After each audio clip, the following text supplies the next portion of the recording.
the process people go through to become a DCCH family? Well, we've tried to break it down into a couple of steps, and the first step is that we want to be able to give people the information they need so that, when you're bringing your family into possibly this journey of foster care and adoption, it's a big decision. And so we want people to have all the information so they're making a decision that's right for their family.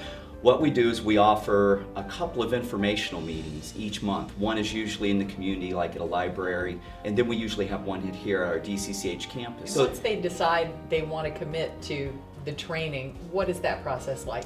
Well, then we would want to get them started in the training process. And a lot of times when we tell people, you need to get 30 hours of training, they're like, really? The groups really bond together. We have a lot of fun. And some of the things that people say are just really amazing. They're like, not only do we feel better prepared to parent our own kids, but we feel like we have better skills just as people. And it's really rewarding to see people kind of make that journey. But the 30 hours, we do that in 10 consecutive weeks, 3-hour sessions.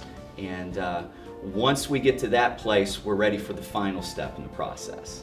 Talk about what the home has to be like, because you have to approve the home, correct? Right, that's where the third part of that comes in, and that's where we do what's called the home study. And the home study consists of doing some paperwork. Yes, we have to do background checks, and there's kind of a little bit of paperwork, and some of our participants would say a lot of paperwork. But that's just part of the process. But yes, we go to the homes, and some people are all anxious about this. Is like, oh no, how clean does the house have to be type thing. And we're not going to homes to look for cleanliness.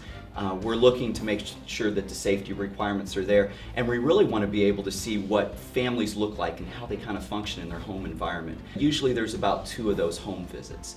And really that is the process where we're gathering information and we write basically a home narrative, which is kind of the story of the family. And it's important to note that because you take the training or because you take the home study, there's no arm twisting or pressure involved, right? Thanks for saying that, because a lot of times people, they feel like that if they say no once, that there's a potential that we won't call on them or utilize them. And from the beginning to the end of the process, and if that ends up in the ultimate goal of adoption, we never want to pressure anybody. We want people to feel that the timing is good for their family, that the situation is right, and that the match. And we really want to spend a lot of time trying to find the right match for kids to families. And so, no, we're not in a hurry. We want to see kids get the permanency they need, those forever families.